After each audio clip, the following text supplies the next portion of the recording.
Tonight, once again, we gather in search of the truth, dark, and mystery.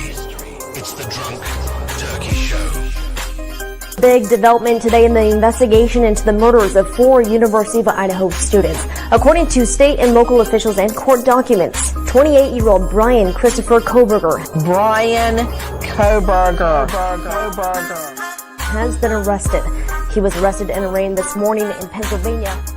We have new details on what Brian Koberger was doing right before his arrest. Police says a tactical team burst in to arrest the Idaho murder suspect. He was in pajamas and latex gloves, stuffing trash into Ziploc bags. Hey, greetings from the year 3000. It still sucks. This is Philip J. Fry, and you're listening to the Drunken Turkey Show. Your one stop for this sort of thing. Hit that button, like and subscribe. You know what to do, just like every other podcast. Just like every other podcast. What is up, everybody? Welcome back to the Drunk Turkey Show. My name's Daniel, and tonight we're getting back into the Nancy Guthrie abduction, and we have quite a few things that we're going to be talking about. We're going to talk about Savannah Guthrie's new plea to bring her mother home, her plea to the kidnappers, a video that she released a couple of days ago. There's some things that she says that I think kind of give us maybe perhaps some clues here as to maybe what law enforcement might be thinking when it comes to the abductor.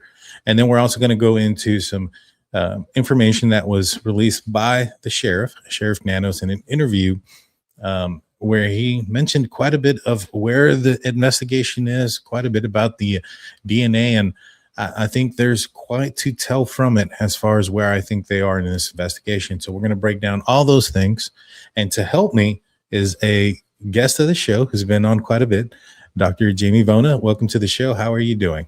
I'm doing good, Daniel. Great to be back. Welcome to everyone out there, and thank you all for joining us. Yes, 100%. It's been a minute. How have you been? I've been good. I've been covering the Mackenzie Shrilla case still, and I watched the Clancy. Oh my God, why am I drawing a blank on her first name? The one that killed her 3 kids. That trial started. Oh, wow. And her husband, his testimony was Monday and then today, and it was heartbreaking. So I think I might look into that more. Mm-hmm. There's a whole postpartum depression thing going on there, I think. Yeah. How about you? No, I've been good. I just got back from a trip. I was in a documentary on Timothy D's. I love that. Quite a few things happened over the past week. There's a documentary that's being filmed on the Timothy D's death, or mysterious death. I call it a murder.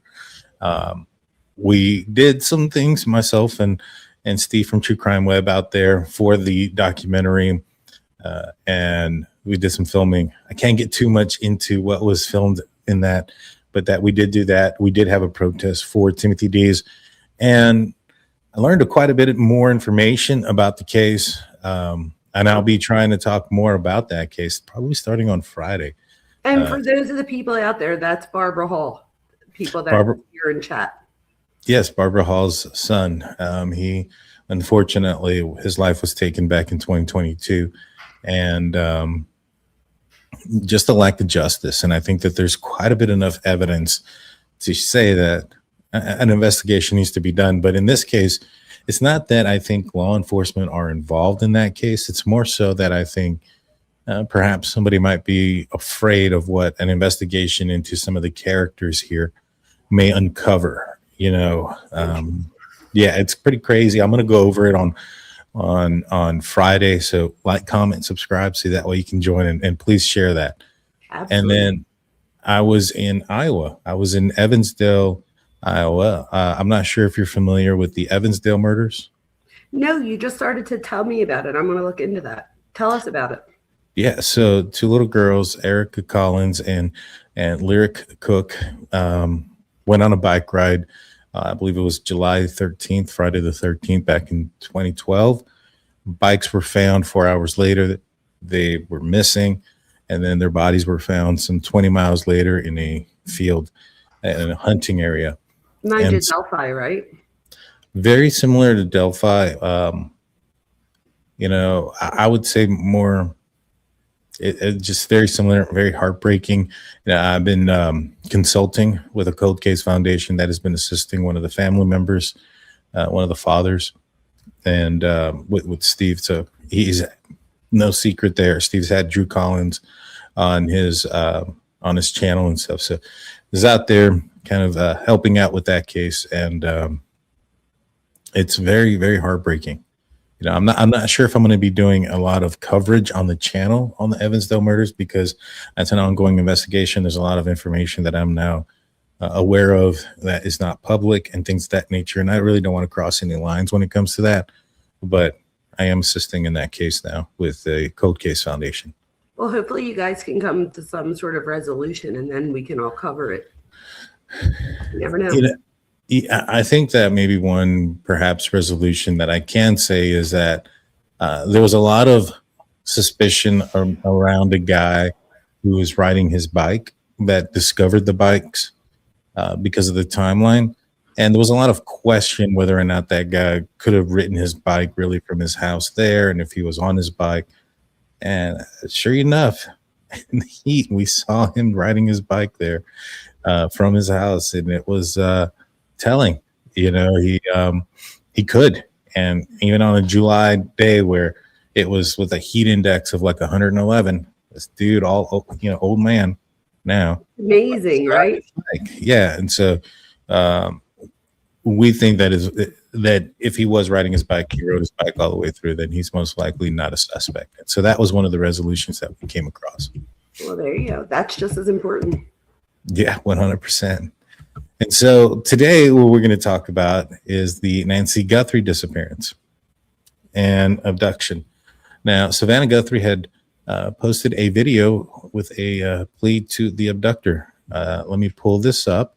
I'm going to play pieces of it and then we'll discuss, okay? Sounds good.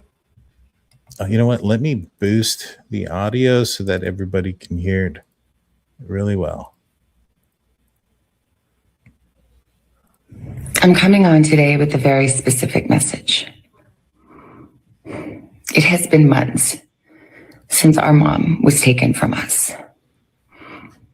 Our family is in agony. We are in a nightmare that will not end. Nothing about our situation has changed. All right, so let's start off there.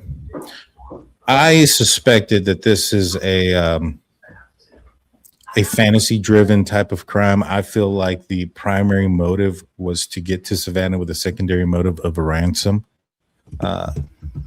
If this is true, right, where this person, his motivation has to do with the, how they feel, or not how they feel. If the motivation is to get to Savannah, this type of comment about how she's feeling and her family feeling, how would that react towards an abductor who might have been wanting this reaction? So, well, first, a fantasy motive would mean that the offender may have abducted Nancy to enact some sort of internal rehearsed psychological scenario. So not just simply to obtain money.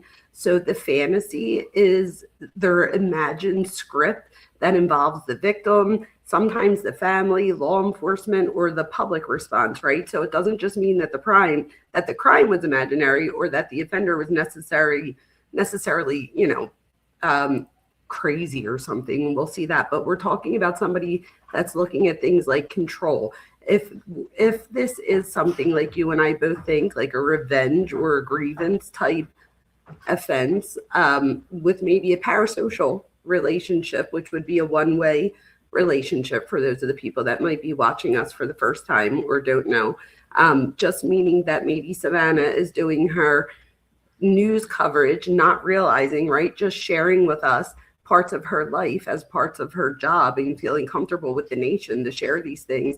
But somebody else could be out there that could be interpreting the things that she's saying in a way that enacts a fantasy of their own. So they could have a relationship and get to know Savannah without her ever even knowing that this person's alive. So I think that needed to be said before we, I answer that. So by talking about her family and stuff, if this is a person that that the control is a big deal for them, then that would, that would be good. The fact that she's even talking out would probably feed that fantasy, in my opinion, because she's speaking to them specifically. What do you think?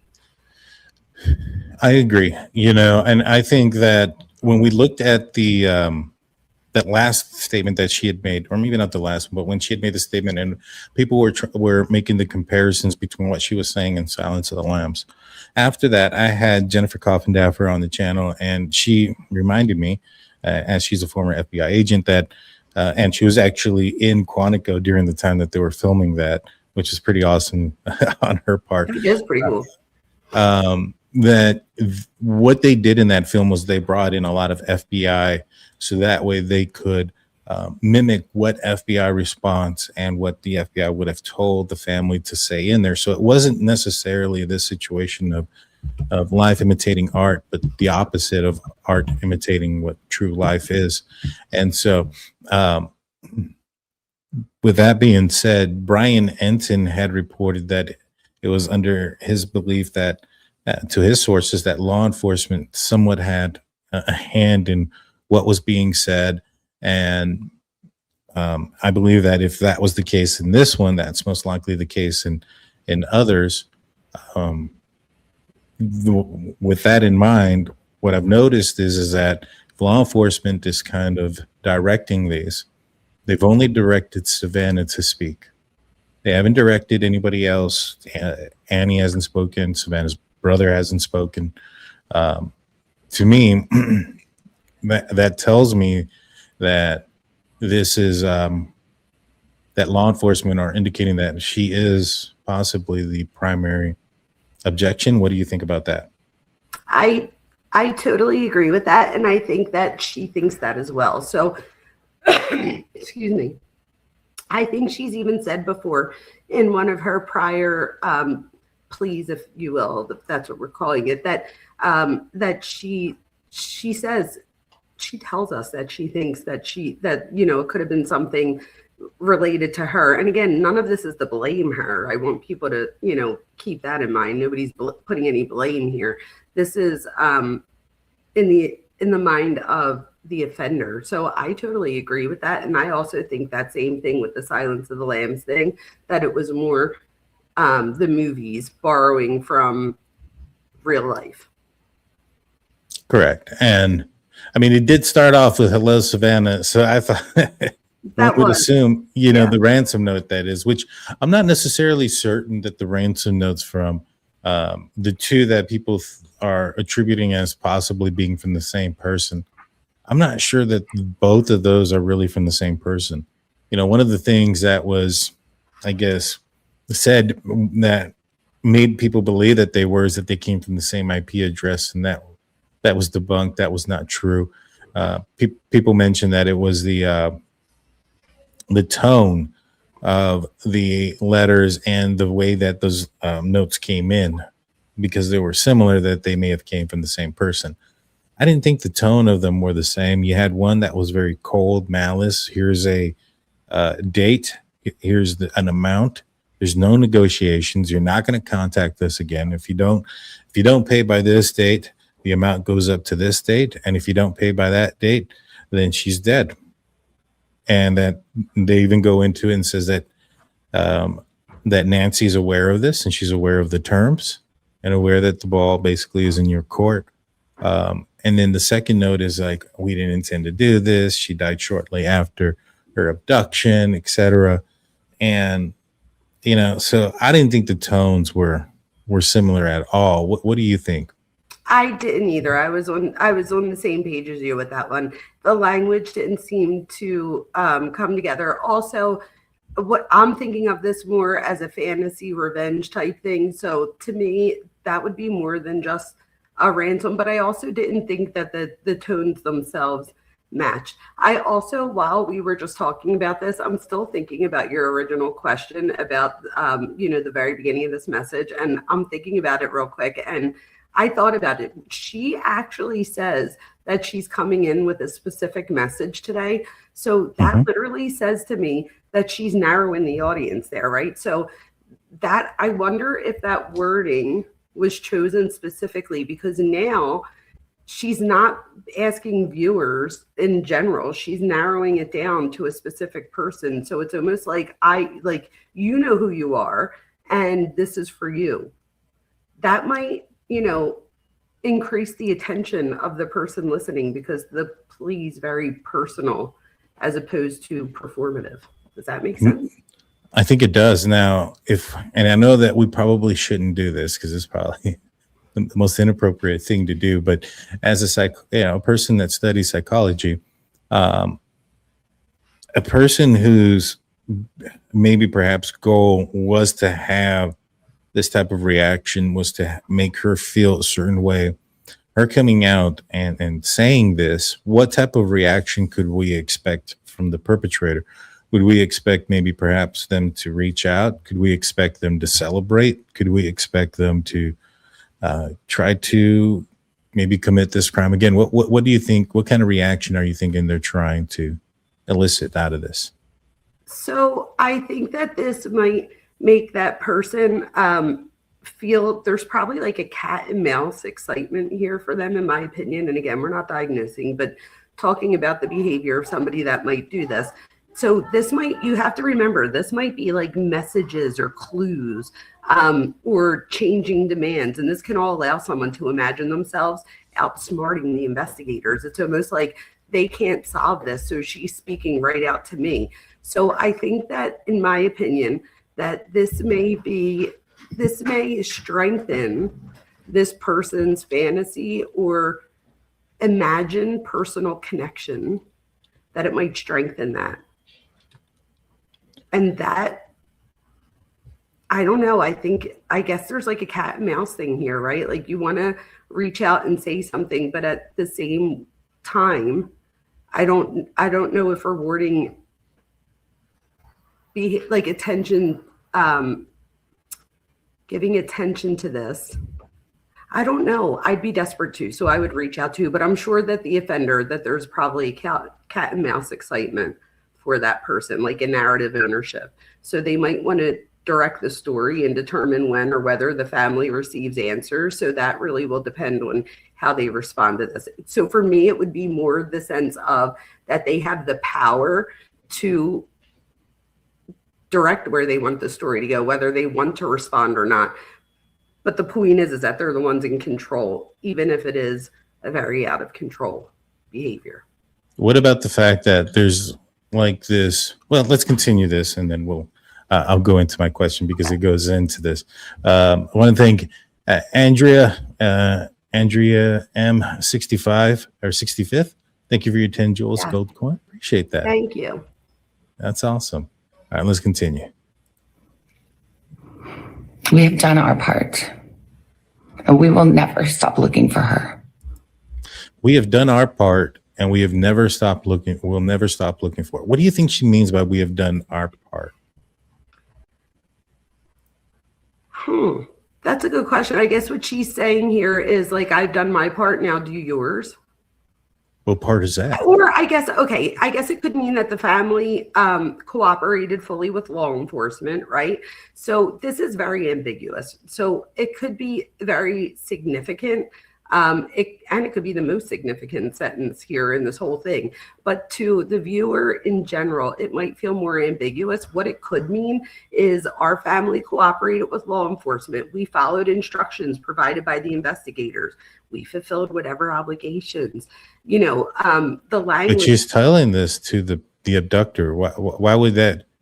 I don't understand that. And the abductor said in the ransom note, the first one, law enforcement's not going to be able to help you. So I think if she is, this is assuming that she has sought help on, how she responds. This could be that she's saying, we've done what we could do. We're putting this next decision back on you. So it's almost like, in my opinion, like she's giving the permission to put the control back in your court. So it's like, we're giving you that power back. There's like a moral pressure here for her now. I mean, I think what it is that, after the second note, that said that she had passed away, they came out saying that they understand and they're willing to pay. So I think their part is still willing to pay if they reach out and come with some sort of demands to let them know where she's at. I think that's where it's going. Well, that's what I mean. So the next decision belongs to you. We did what we could do. The ball's back in your court. So whether that mean money, a response, whatever that means, but that we're putting that power back in your hands. Yeah, I think that's what it is. I think that's all right. We're willing to pay for her knowing that she's no longer alive. Now reach out to us so we can get that ball going. I think that's where it is. Mm-hmm. We will always ache for her and feel that hole in our hearts. The world can be a cruel and unforgiving place, and I know that you have tried to do things the right way. So, I mean, what do you think she's alluding to, where the world can always be a cruel and hard place, and that we know you've tried to do things the right way? I mean, are they alluding to the second ransom note that she passed? What do you think? I think in my opinion, it introduces an explanation for like wrongdoing without excusing it. So for me, the implied message here was like, I understand that something happened to you, that you may feel trapped or you may feel angry or abandoned. I'm willing to see you as a person rather than a monster, or rather than only. So I feel like she's trying, in my opinion, to reduce defensiveness. So if the recipient feels like they're being persecuted or misunderstood or even ashamed, it might cause further withdrawal. So I think Savannah is trying to attempt to enter the person's emotional framework, which makes me wonder if she had help with the wording of this, which would be a good thing, not a bad thing. Well, yeah, and I think Brian Enton also reported that law enforcement had their hand in this. I think they're directing a lot of what's being said. I think that they're directing what's being said. And I think that Savannah's going with whatever they want him to say, or for her to say or do, so that way she can, get a resolution for this. But, she also starts, again with, there's a hole in our hearts that's never going to be filled. This approach, even saying, hey, we know you may have gone through something. We know you've tried to do, what do you call it? The best. Why do you think they're going down this approach versus, perhaps, or how would this approach be different versus if they were to have attacked the abductor, come out with force, like, maybe perhaps belittled who they were, talk down upon them, say, we're going to find you. You're not going to get away with this. Those type of statements. How would that affect a perpetrator? Well, I think, in my opinion, that if this is a fantasy motive, maybe Savannah's plea might be attempting to rewrite the ending of the fantasy. So instead of the offender remaining this mysterious person who controls the family's suffering, it's almost like she's offering them another role, like the person who finally provides the answer and ends this nightmare.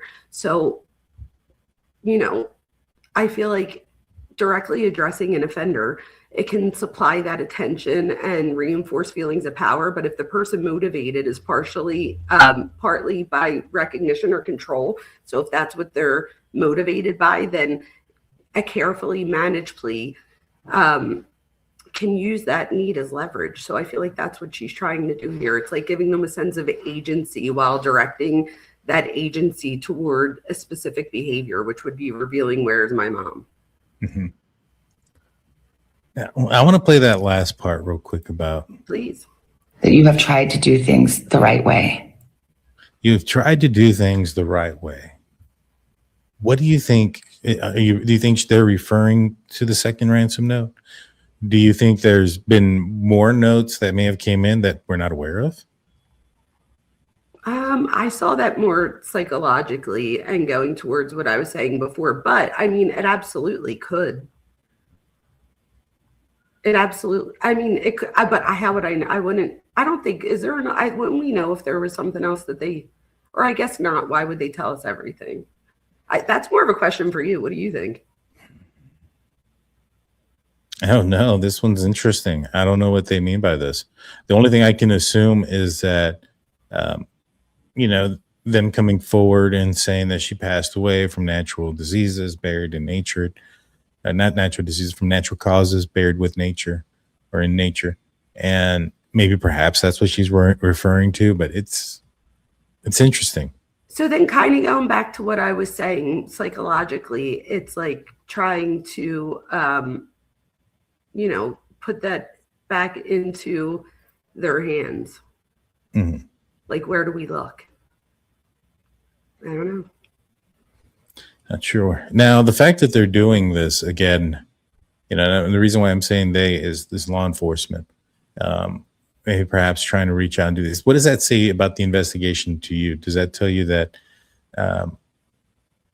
they have somebody in mind and they're wanting to see a response? Could that be it? Could it be that they don't have anybody in mind and this is just another sling of mud on the wall to see if something sticks?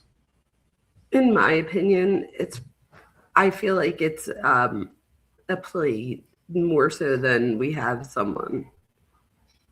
Don't you? You know, yes. I wonder, though, you know, if it's possible that maybe they have somebody in mind and they could, you know, send a message like this to see what a response would be. You know, I mentioned, you know, Brian Koberger's case. Now, in that one, they put out a bolo of the vehicle that was seen around the area during the, you know, around the time of the murders. And he freaked out and fled across the country.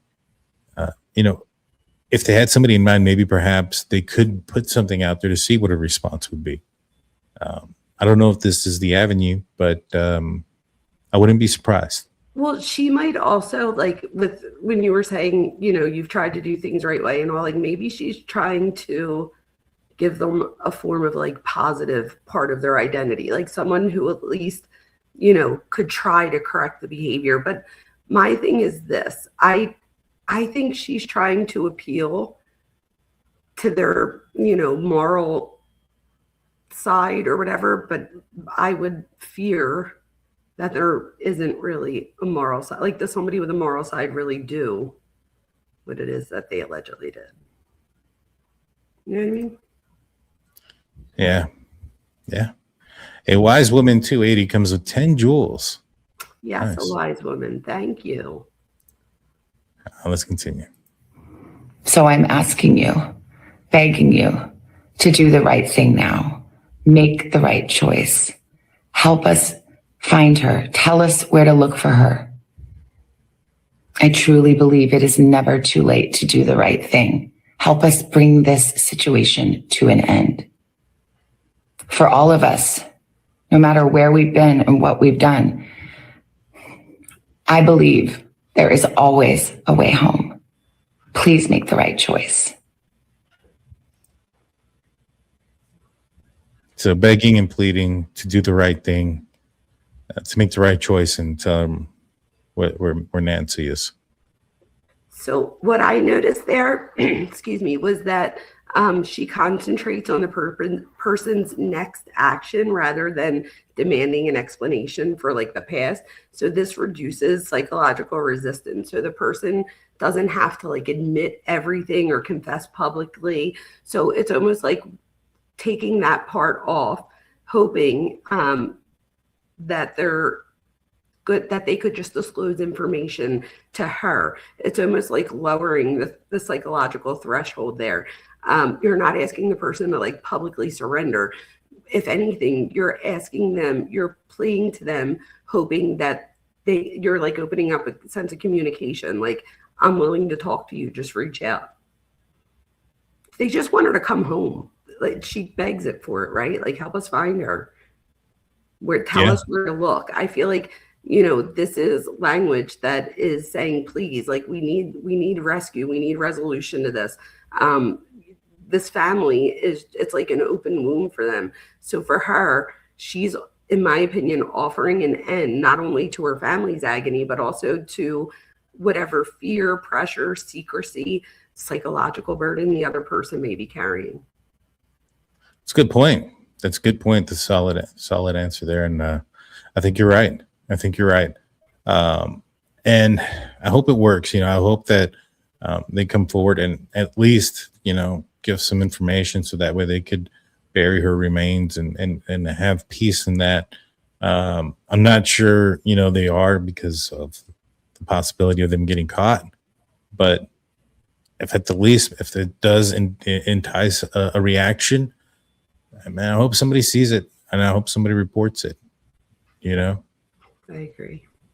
Now, there was a YouTube interview with Sheriff Nanos and real quick, we got Lisa K coming in with 200 joules. Wow, thank you so much for that. And so Sheriff Nanos did an interview with Wyatt Sharp. And so before we dive into Sheriff Nanos' comments, I want to take a moment to talk about the interviewer because I thought he did a pretty solid job. The interview was conducted by Wyatt Sharp, host of the YouTube channel Sharp X Exchange. Wyatt has quickly built a reputation as one of the younger journalists covering politics, current events, and high-profile criminal cases. I saw him on Ashley Banfield. He had actually interviewed her as well, and many others, including, I believe, some of Canada's politicians as well. He's very young. He's 17. Oh, wow. And, yeah. What's his name? His name is Wyatt Sharp. Wow. And, I like this approach. He was asking questions, didn't interrupt, and allowed Sheriff Nanos to speak. But he also asked him some very difficult questions, which I think really opened some information there. And I think he did a really great job. So I'd recommend going and checking out the full interview. What we're going to do is we're just going to talk a little bit about what was in there, and I'm going to show a small clip of it towards the middle. But I think that there was quite a bit that came out of it. So Wyatt starts off asking how close investigators are after 6 months and whether they're closer to identifying suspects and how frustrating the lack of answers have been.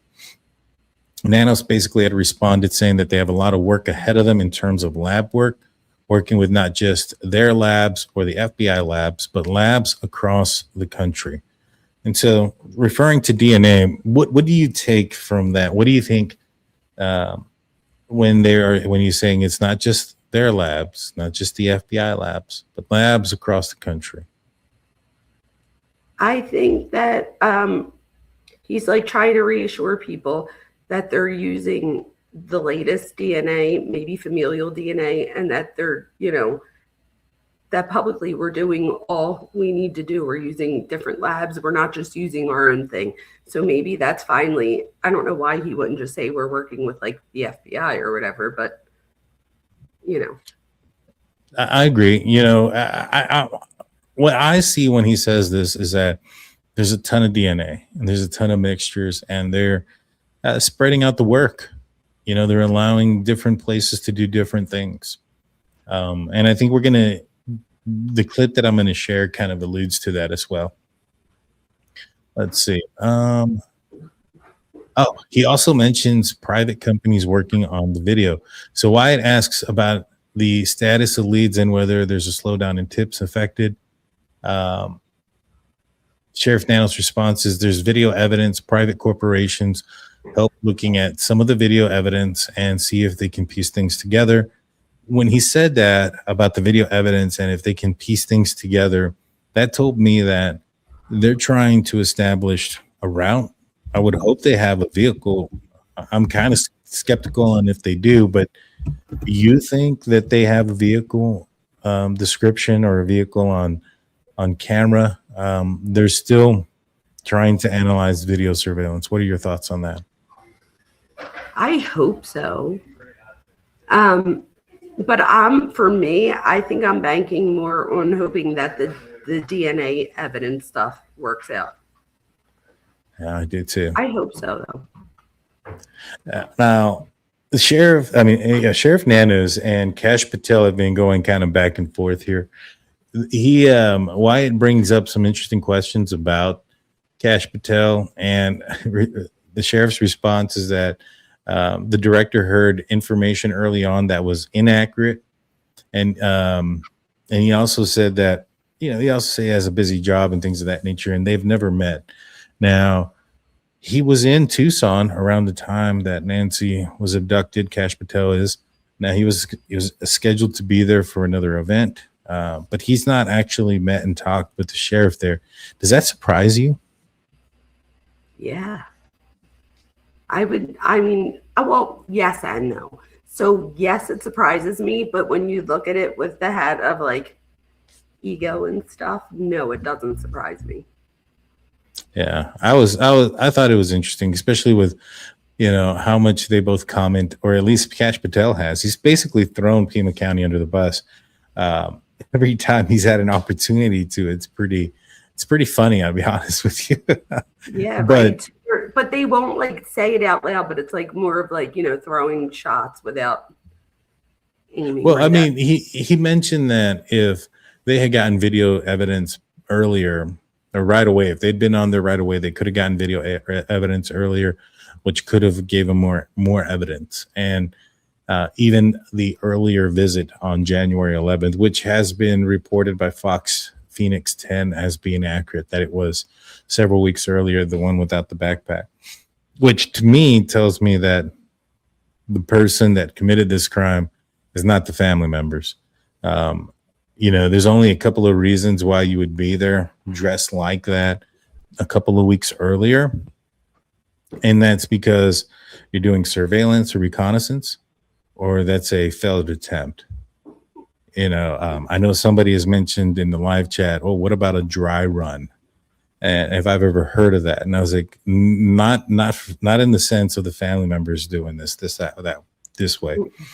Because with reconnaissance or surveillance, that would also be a dry run per se.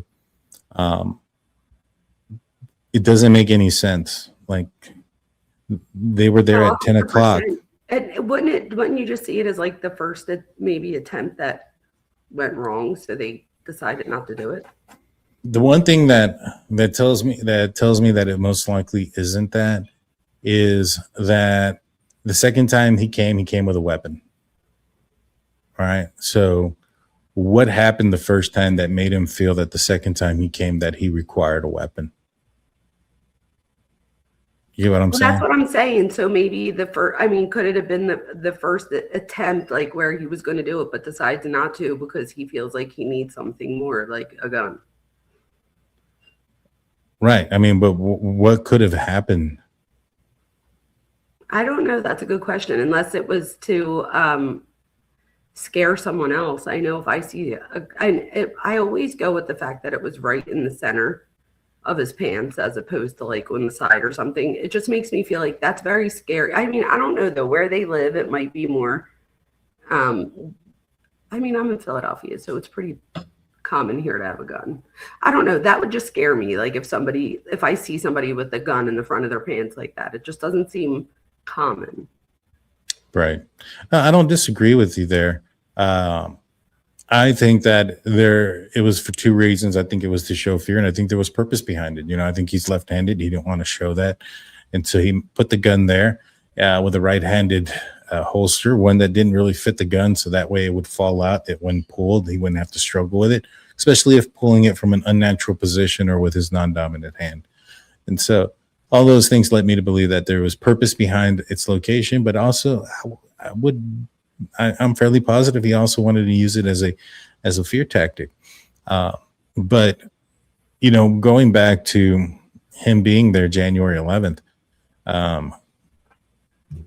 at 2 o'clock in the morning, like if they're doing like the family left there at 10 after dropping her off. So they knew how long it was going to take for them to get out of that area. In fact, they probably would have anticipated it being a little bit quicker at 2 a.m. Right. And so the dry run or the testing out how long it was going to take to do it doesn't make any sense. Doing reconnaissance, they were welcome at that house.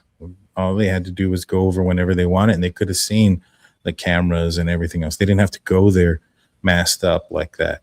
And so to me, I think it's reconnaissance. I think it's surveillance, basically, because of without the gun. But I do give the possibility that something occurred on that first attempt that resulted in a failed attempt that required this person to go back with more tools, including a weapon.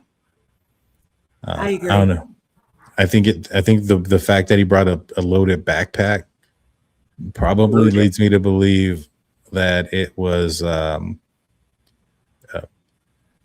maybe he did fail the first time of trying to get into the property, and he brought some tools to help him get in. But that's about it. But I wonder about the gun. Backpack was packed. It was. It definitely was. Now let's see. And the next thing I wanted to bring up is the video here really quickly. Let me pull it up. Okay. Bear with me while I set it up. And this is wide sharp. It's what I wanted to basically what I wanted to go over mainly today is this part. Wow, he's a little kid. He is, but God bless. as his name is fairly sharp. That's amazing. In terms of some of the DNA, standard DNA testing, obviously it varies in terms of how long it takes. You said recently, though, that you still have a lot of DNA to go through and kind of assess the validity of it, if you will. Is the holdup now that it is forensic familial genealogy and you're kind of trying to, tick them off in kind of a family tree type setting to eliminate members of the family? Or I know you've said to an extent that all of them have been cleared. But the way that the Golden State Killer case was worked, for example, is there any comparisons from this case to that one? So first, his question talked about familial DNA, and he talked about, some of the family members being cleared and genealogy. That's not entirely how genealogy works and stuff like that. So the genealogy from a standpoint of investigation, what happens is you'll have a piece of DNA that's unknown. You'll then submit it into one of these agencies that does the 21andMe, Ancestry, things of that nature that allow law enforcement officers to go in and compare their DNA, or to allow a submission of this DNA so that it could be compared to other DNA samples in the database to try to find family members of said person. And then from there, what you do is you'll get, let's just say it's a person, cousin, fourth time removed. And so the great, great, great, great, great grandfather and grandparent are the same. And so now you have to go through that person's lineage and then work it all the way down to see who their great, great, great, great, great grandchildren are. And there's going to be quite a few, because there's going to be a lot of branches there, depending on how far away that relative is. And so it's not necessarily has to do with, because he mentioned clearing the family. I know that genealogy doesn't work in that manner. Plus, yeah, the only thing I would add to that is that in the way that you said how it does work, in doing it that way, you could include or exclude the family, but that's not what it meant by familial DNA, is what you're saying. Right. So you could use familial DNA to include or exclude the family, including the rest of the population. So what they're trying to do is take the DNA and see where that DNA's family comes from, not the Guthrie family. Not necessarily. So if you were going to clear the family, all you'd have to do is compare no, that's the what I'm saying. family's He's DNA. not saying he was saying family, but I think he was talking Guthrie family. But what you're saying is that it works in that, in general, that they're not, because the word familial DNA is what I think messed the kid up. Right. No, and I understand that. Yes, but the family, you wouldn't need to do that. Now, all you'd have to do is get their DNA direct. Whether that's directly from them, you ask them, or you take it surreptitiously, which is secretly, from a trash can, from give them a soda, whatever, and then you compare their DNA directly to the DNA that you want to compare. You're absolutely right. That was so dumb of me. I'm like, that was so straight A stupid. But that's why I'm here for psychology and not the law enforcement piece. That's why we have you. Right, and that's why I've said if they're like leaning on genealogy at this point, and that's the avenue that they're going with, then the suspect is somebody that nobody's ever heard of, including law enforcement at this point. Because if they had, and they have DNA, and I'm not certain that say that they do, but if they do have DNA that they are certain belongs to the perpetrator, and they're having to do a genealogy, that means that they don't know who it is. Because all you would have to do is, once you have a suspect, is take their DNA, either secretly or with a warrant or with permission, and then compare it directly to the DNA that you have on file.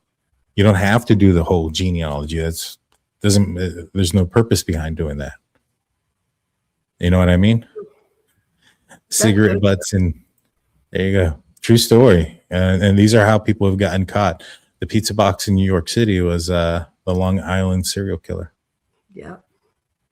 Let's see. We have Lisa Kay coming with 200 jewels, Sunshine, and then we have a silver star, 200 jewels from Debbie Holcomb. Thank you. Yeah. And then Casey Marie comes in with 200 with 2 jewels as well. Thank you guys. All right, so let's continue. And now Sheriff now is going to ramble a little bit, but then he's going to get to the point in about a minute. So we'll hear him ramble. So the DNA, first of all, I am no expert in DNA. When I started 20 years ago, it was just breaking out. My team is way above me and discussing that with me. Right. They just get it and they understand it. And that makes me feel pretty comfortable in knowing the right people are working this case. But more important than just my investigators, it is the lab. Those are the scientists.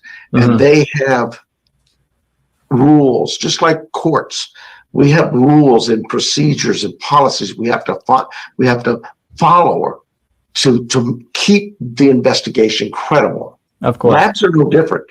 They have their rules of science that they have to go through. So I think what you were asking is, are we at familial type of DNA, not just our genetic DNA? Yeah. Are we doing something to find, maybe it's the second cousin that, what I tell you is both.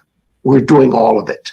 And that's really the labs are doing it all. They're looking at genealogy, but they're also looking at specific pieces of evidence that they're hoping to get enough codi to say, this is who we're looking at. Now, I understood what he said. It took me a minute to understand what he said. But do you understand what he said? Is he an elected official? Because if I were running against him, I would just put this on a campaign thing and just play it on the commercials. Like, what the hell? There are so many things wrong with that, Daniel. One, what he just said was nonsensical. I know that you understood what he said, but if you look at it in the general scheme of things, it was nonsensical. And two, he just said that science is like 2 + 2 = 4. Like we have like methods and research. And he just said that that's different than what they do at the police department, which was totally like, wait, what? Like that just said to me, like you could have alternative facts where he comes from. I just read that whole thing horribly. Like I said, he was going to ramble in the beginning and then he's going to get to it. What he said is when you come with familial DNA and you get like the second cousin and you go from there, that's when I explained that once you put in the DNA into a database and the nearest relative, in the database is a third cousin or cousin third time removed or a third cousin. And then you look at their great grandparents as the common ancestor there. And then you work your way down to see who are also the great grandchildren other than that person.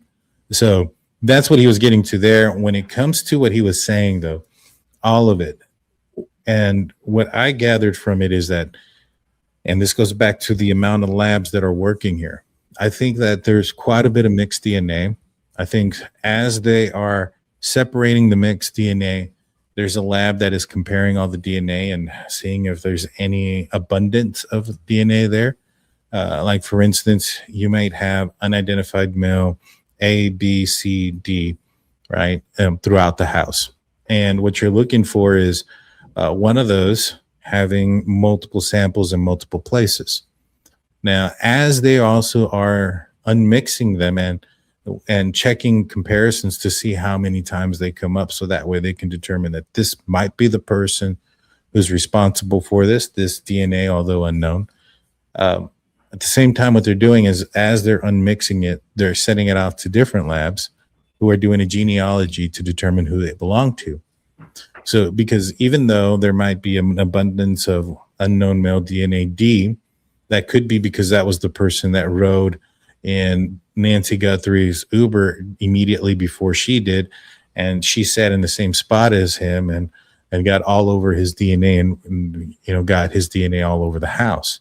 And so they still need to compare everybody's that is coming in to see if there is a reasonable explanation like that as to why their DNA would be in the home. So I think there's multiple things that are going on here. You have unmixed of DNA.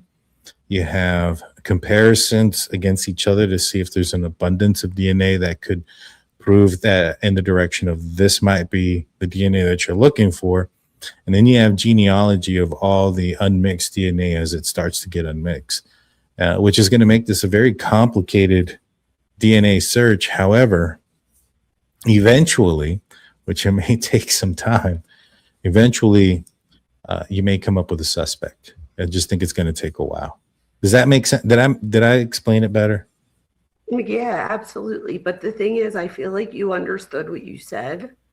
And I don't know, because he was saying like that they're taking familial DNA and regular DNA, but DNA is DNA. Right. No, he's saying they're doing it all because he's talking about the familial. When he mentions the familial stuff. No, not that part. I'm saying like he says that they're doing both things, that they're looking at familial DNA and regular DNA. But the way you explained it before, when you said like you could do person, like, you could just say, Daniel, could I have your DNA and look 1-to-1? Or you could do it this way. That's not how he explained it, though. Like, you explained it differently. Your way, I feel like you understood, too. I don't know that he understood what he was saying. Right. Well, when he said we're doing both, when he references familial DNA, I think he's just referencing genealogy in totality. He's like, we're doing genealogy work, Yes, and we're also doing. Well, they're also having to separate DNA right now. So there's multi aspects to it. So there's currently, and he said it before, that there's a lot of mixed DNA samples, and so right now they're separating it. And I think what they're trying to do is trying to figure out if there's like an extra abundance of DNA throughout the house that's unknown that could lead them to their suspect. But at the same time, what they're doing is they're doing the genetic genealogy and the testing of DNA to determine if, like I mentioned, there's an abundance. Because like it's different than in the Brian Koberger case. In the Brian Koberger case, there was, and perhaps if he didn't leave the knife sheath, they would have had to have gone down a similar path. But Brian Koberger left the knife sheath, so they were able to determine the DNA that was left behind belonged to the person that had brought in the knife sheath because of the amount of skin cells that were left on it and it being a single source. There's none of that, in my opinion, that exists in this based on the way they're reacting. And so had Brian Koberger not left the knife sheath, then there may be DNA. And I've talked to Steve from True Crime Web, who's a CSI investigator, who agrees that Brian Koberger's DNA is elsewhere in that house. It just hasn't been found. He's telling me that there was a situation one time where he had to send in an airbag on multiple occasions for DNA testing because they had a hard time finding the DNA. And what had occurred was there was a situation where two people were inside of a vehicle. The passenger shot the driver. There was a collision. The airbag deployed, and you could even see where the gun and the hand had hit on the airbag. However, when they were testing the airbag, all they kept getting was the blood of the victim And so they finally tested a spot that didn't have blood on it, and they finally found the perpetrator's DNA. And it took multiple testings of it to come to that conclusion. And in that scenario, you know where the suspect was, and you know that there was an airbag deployed that made contact with the suspect, and it still took several attempts to find it. And so DNA can be tricky, and basically was what I'm trying to say. That was a really good thing to explain, though, because I do think that people that might not be so, evidence thinking, like I might not think of all the different things. Like, I think we sometimes think like, oh, they're going to swab it and get DNA, not realizing that like even a pen, there's like a lot of surface on this. So if you just swab one part and you don't swab the part that has the DNA, then it doesn't mean that there wasn't DNA. It just means that you didn't find the DNA on the item. That's interesting. Yeah, no, exactly. And, Steve and I think that there's a good chance, like in the Brian Koberger case, that there was, DNA there elsewhere. They just didn't find it. And like you said, it could be very difficult sometimes to find. And, in this interview, they talk about another part goes into labs across the country. In fact, let me play that part because that's part next so we can hear that. And again, to your earlier comment about how you do still have a lot of DNA to progress through, are you able to quantify that at all as to how long it might take to get through the DNA that investigators and those on the scene have pulled? Not really, not me. The labs may, but I think the labs, this science is so fast, all science, today's world, so fast moving. Of course. And they are looking at some pretty cool stuff out there, if you will, about DNA and how it can be used, not in just these cases, but in other scientific genealogy cases. Mm-hmm. So they're careful, as they should be. Absolutely nobody wants to arrest the wrong person. And so we have those, if you will, parameters that say, here's the guidelines. And we have to trust our labs to know those guidelines and not to push them, to allow them to do their job and come back to us and say, we think we're here and we need to be over here. Right. Can you do this for us? Can you get us this? Is there any chance of this? It's probably more complex than we want to get into, but I'll say this. The communication with our labs is ongoing. It's daily. They know the technology. They know that, for example, a lab in Kansas might be on the verge of something new, groundbreaking over here, where there's a lab in LA that's on the groundbreaking. They're just working the case as a priority, and they're working it nationwide. What do you think about his answer? Well, I think it was a lot of word salad, but he ends by telling everybody that the laboratories are prioritizing the Guthrie evidence, which is great, right? But at the same time, there's another family out there who probably also is waiting for DNA. So to them, it might feel like, why is one more important than the other? Right. No, and I agree. I agree with that. And you're right. And and you're also right about the word salad. He's all over the place. He mentions different labs being on the verge of things. I'm not necessarily certain, especially the way he mentioned, LA. It sounded like he just kind of pulled that one out of his rear. Is he voted in? Like, is he an elected official? I believe so. He sounds very political, like he's trying to give a word salad as opposed to an answer. I would agree with you on that one. I would agree. And so I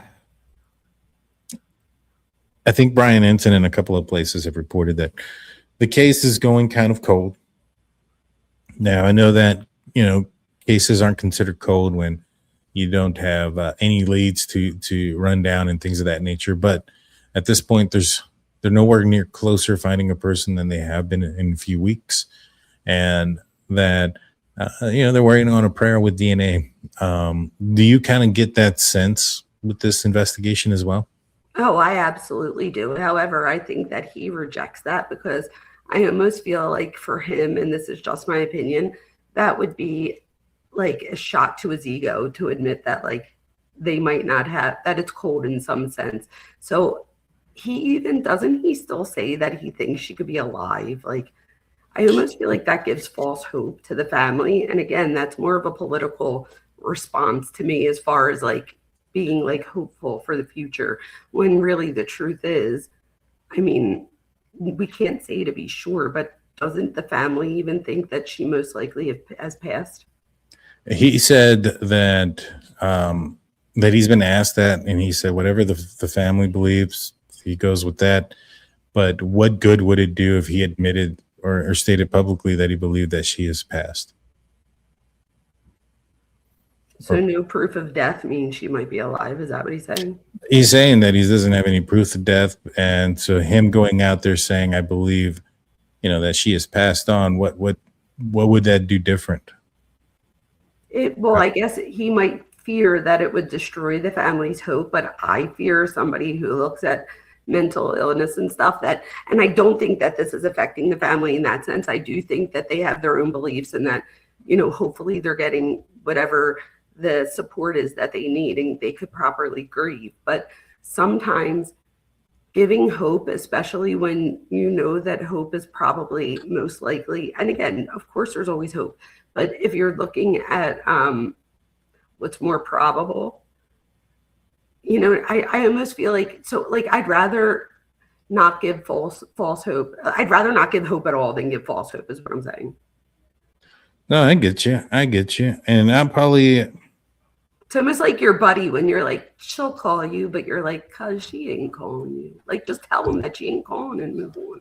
I hear you. Now, there was two things that the sheriff wouldn't comment on. He said he wasn't going to talk about things that were in the, about the scene or anything like that. But there was two things that the interviewer, who, like I mentioned before, had spoken with Ashley Banfield. He was on her page, on her YouTube channel as a guest. I think this guy's got some pretty legit sources as well. He referenced the back door and the back gate, which was something that I had pointed out a while ago. I've been saying that there was a empty pot near the back gate going outside, and I noticed that it was in one picture, and then in a couple of days it was no longer there.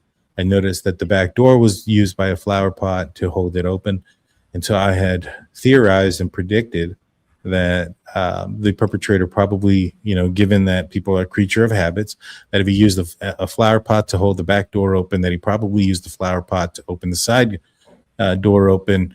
He asks about the flower pot, both of them opening the door and the back door or siding door. Tells me that I was more than likely correct about the initial plan was to get Miss Guthrie out of the back door and out of the side of the house, and most likely to a vehicle that was waiting there. What are your thoughts on that? I think that's brilliant, Daniel. That's why you're asked to look at these cases. They're all things that I wouldn't necessarily pick up on just because I'm answering the psychology questions, but I think absolutely. But wait, where did the front door come into play? Well, I think that when you look at the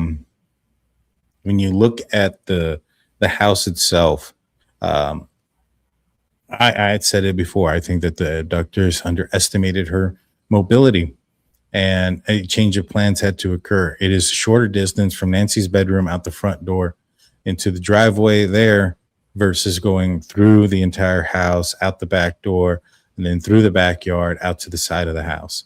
And so I think that there was something had to change. There was a change in plans, and that this person needed to go a different direction. And I think that's why it ended up going down that way. And I think that, one of the things that makes me question the ransom notes is that in the first one, it says that they would return Nancy back to Tucson unharmed. However, she was already harmed. She was bleeding out that front door. Now, did the person that wrote that note not know that? You know what I'm saying? That would have been something else to have put down there instead of the white Apple Watch and, you know, the broken floodlights. Because I don't know. You know, I'm 50-50 on it. But given what we talked about earlier with Savannah, do you think that, you know, her speaking to the abductors that tends to lead maybe perhaps those notes are real? Or at least law enforcement believes that? I don't know if law enforcement believes it, but I never put the two together. And again, for me, it's more like psychology thing as far as I'm thinking that, you know, this is more of a revenge fantasy thing. So for me, money wouldn't be. Well, law enforcement had a hand in Savannah's, you know, plea, what she's been saying, in my opinion. And what Brian Enton has also reported that the plea that Savannah had said had law enforcement assistance. And so if it's having law enforcement assistance and it's in the tone and the direction that they're going, does that lead you to believe that law enforcement think that those ransom notes are real? I don't know, Daniel. I would hope that our law enforcement has the ability to tell if they're real or not. Like, I hope that either way they know. Like, isn't that something that they would be able to figure? I feel like that they were not real, but that's just me. I mean, if we're talking psychology, I'd feel more confident in my, you know, saying that. But I would hope that, like, at least the FBI would know if they were real. I thought they said they weren't. They did. Might have been. Reuters came out with a report that they spoke to 2 FBI agents that said that they weren't. However, the FBI in Phoenix came back saying that they are still working this as a kidnap for ransom and that they are treating them as if legitimate. So okay. it's a weird situation. But yeah, no, I had brought up, we have some new emojis for the members. If you're not a member, check that out. Let's get the likes up too, guys. Let's hit the like button. I'd appreciate that. Like I said, I think that the whole flower pot thing was pretty telling, in my opinion, of the directionality and where they wanted to go. That was a good call on your part, picking that up. Well, I have a weird problem. When I get an idea, I don't let it go, and I continue to ask why and things of that nature. And that's why I like that too, just with psychology stuff. So yeah. I totally feel you on that. Yeah, like I was talking about the Brian Koberger case the other day, and I was telling people that I had predicted that he had used Broadcastify. And that my thought process on that was because he had returned back to the scene the following day, but never again. And I was like, well, that's interesting. And, you know, you tell me this, Dr. Voner, answer me this one. A perpetrator like Brian Koberger that commits a violent crime that way, that was fantasy motivated, how hard or how would you expect there to be a urge from that offender to go back and revisit the crime scene? Well, I was going to say, so you talked about using Broadcastify to get about going back to the crime scene. We're both alike in that we often come to the same conclusion, but for different reasons. I too thought that he went back to the scene, but because psychologically, that's something that we see in these type of offenders. That would be a norm there. So it's interesting because both of us often end up landing on the same result, but we get there in different directions, which is pretty cool. Yeah, no, I agree. And so for him to have lived so close and not gone back, told me he was disciplined. But then I thought to myself, all right, well, why did he go back early that morning? And then I thought the first initial thought I had was, well, it's because it wasn't in the news. He saw Dylan saw him, and it wasn't in the news. That's why he turned on his phone to see if it would be in the news. I was like, you know, that doesn't really make any sense. It makes sense, but it doesn't make sense because even if it wasn't in the news, doesn't mean that law enforcement hasn't discovered the scene. And even if at the time that he leaves his house that law enforcement doesn't discover the scene, doesn't mean that at any point that law enforcement could have discovered the scene, meaning that there would be cops there which have, dashboard cameras. The scene would have been set up with cameras around it to capture vehicles passing by, etc. And he would have known that with his criminal justice degree. But what you've also known that by looking, because remember I said look at Yik Yak and stuff, like some of the other ones, to see if people are talking about it there too. Right. He could have definitely have done that. But just because it's not on there doesn't mean that the scene hasn't been discovered. Right. And so that scene could have been discovered at any point. And then I started thinking to myself, well, maybe he had a radio and that's why he was listening to it, because he couldn't search, Idaho murders or anything like that, because I think that would have gotten him too. Because if the scene hadn't been discovered and he's doing that kind of search, you're going to screw yourself. So I thought maybe he had a radio. Criminology student in WSU, possibly had a radio, could listen in, and that's what he was doing. Then I remembered, I was like, no, that can't be right, because he turned his phone on. Then I thought to myself, well, maybe it's a combination of the two. Maybe the dispatch had was airing out, the 911 calls. So I looked it up. They all went through Whitcomb 911, and you could listen to it on Broadcastify at the time of the murders. And I was like, well, there's my answer. He turned on his phone 10 minutes after he left because curiosity killed the cat. He wanted to listen in because he saw somebody. Definitely heard her because Dylan yelled out outside of the house. So he definitely heard her. And in my opinion, probably saw her. So left the person there thinking that person's going to call 911. They had to hear what was going on. So they turned on their phone and put it on Broadcastify. And that's what made him comfortable to go all the way back the following morning, knowing that law enforcement hadn't discovered the scene. That makes total sense, but psychologically, that would also make him curious, in my opinion, to see why or like what happened.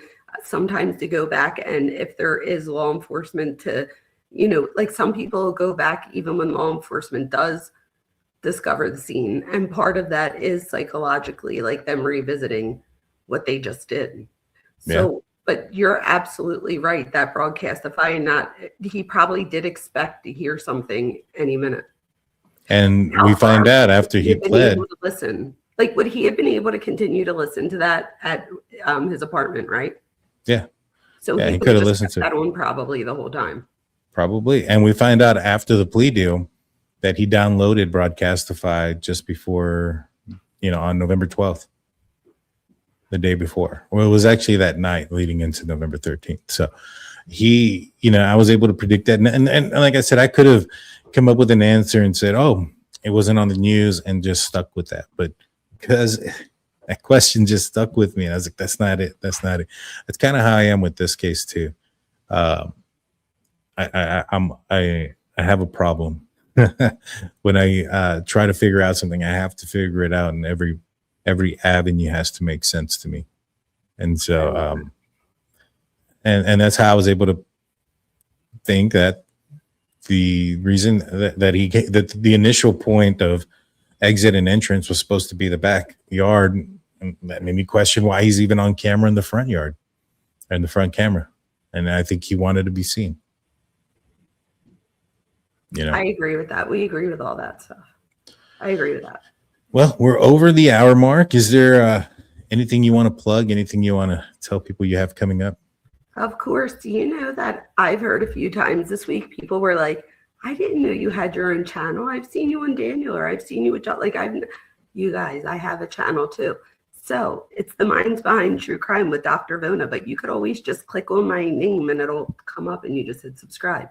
So that would be wonderful. And for the few people on my channel, if you're not subscribed to Daniel, which you probably already are, but just in case, make sure you go over and subscribe to Daniel. We love the family. Appreciate that.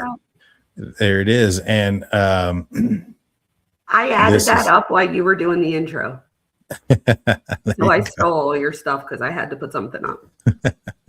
That's all great. And so that's this is Dr. Vona's channel. Make sure you go and subscribe to her. And while you're checking out other channels to subscribe, don't forget Married to the Hobby. My wife and I will have a video out fairly soon. This is our hobby and traveling and everything in between channel that we do. We're getting close to 400 subscribers. We're at 377. At the 500 mark, we have a giveaway on Married to the Hobby that we'll be doing. So please go out there and subscribe. We're trying to get to 500 subs and then to 1,000. I would really appreciate it. Our next video, we have some Pokemon stuff we're going to rip. We're going to do a accessory thing that we're doing with the Bronco we got. And then we're also a little bit later on, I think in a couple of weeks, we'll be going to Austin, Texas and doing some video vlogging on our trip there. So you guys can join us for that. So appreciate it if you would. Huh? My kids would have loved that pickle fest. It was fun. It was cool. My wife found some pretty interesting pickles that were pretty good. So cool. I love that for you guys. Yeah, no, it's a good time. And when we got, we're low on views. Some of these views, like this one, we got 689 when we went to Fredericksburg. Right there, what I'm talking about on the watermelon is you got to find the one with the little butthole. Yes. So I learned that like 2 months ago. I had no idea. Yeah, it's got to be the small butthole, guys. I didn't know. And so I put a little bit of comedic stuff into what I do there. And so go check it out. After a while, people start to see you as like all the time investigator or all the time psychology, but so it's like we are human too, and we have we're funny and make jokes and yes, do all the ma'am. inappropriate things that the rest of the public does all the time. Well, guys, please hit the like button, hit the subscribe button, ring that notification bell. I'll be back on sometime this week. I'll let you guys know when. Until next time, peace out, y'all. Bye. Bye, guys.